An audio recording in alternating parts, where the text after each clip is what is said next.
All right, guys, welcome back. So we're going to do a, this is the, if you've been following along, the finished build of the 500i.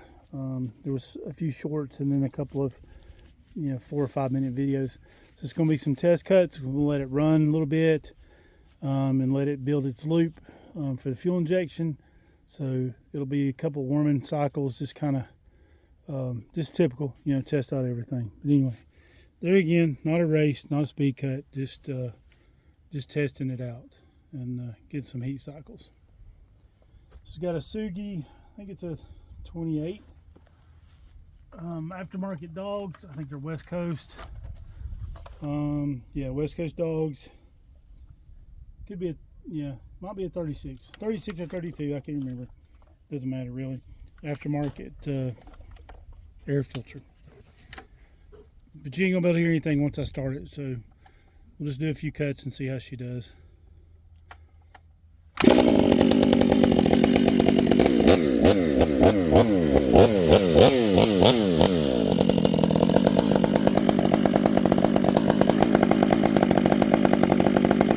Notice a lot of smoke. I use some assembly lube, so until it gets warm and burns that lube out, it's gonna smoke a little bit more than normal.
Alright, that's a couple of heat test cuts. A little bit of heat in it. You can tell, I don't know if you can on video, but on the second cut, it's definitely getting a little cleaner as far as the way it runs and smoother.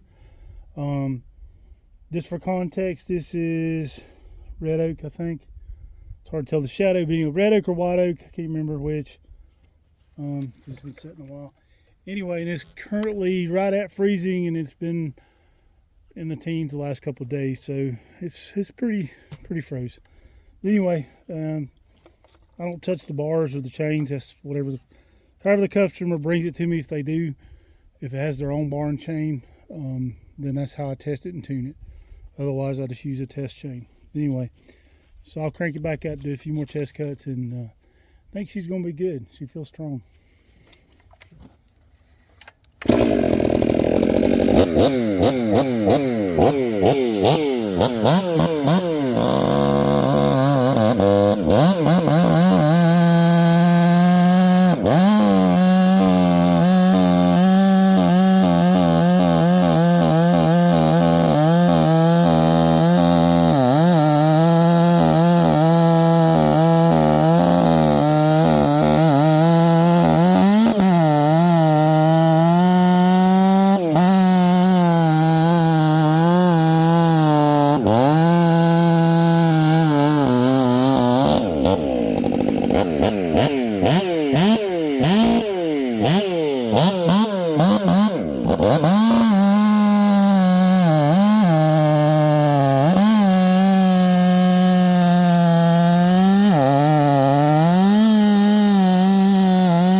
Guys, she runs good. I didn't cut all the way through that log on purpose. If you've noticed, the log below it, I don't know if you can see it on video, is kind of got it in a pinch. So if I cut through, it's going to pinch my saw, or the customer saw, and I don't want to risk messing up his chain or bar if that big log falls. And at the end there, you notice after a full bore cut, wide open, whatever, throttle, if you let them idle back down, the 500 particularly, let them idle back down and kind of rest for a second or two, you won't have a problem with them on hot starts. So that's just a little tip there. The way the computer builds its loop, it basically runs that continuous loop until something changes, air, fuel, idle, pressure in the wood, whatever, and it adjusts accordingly. So if you pull it out of the wood and you're wide open, you shut it off, excuse me, when you go to start it back, the computer thinks it's still wide open. So that's your hot start issues. If you let them idle back down, you won't have any problems. But anyway, thanks guys for stopping in. I appreciate you. Like and subscribe. As always, we'll catch you on the next one.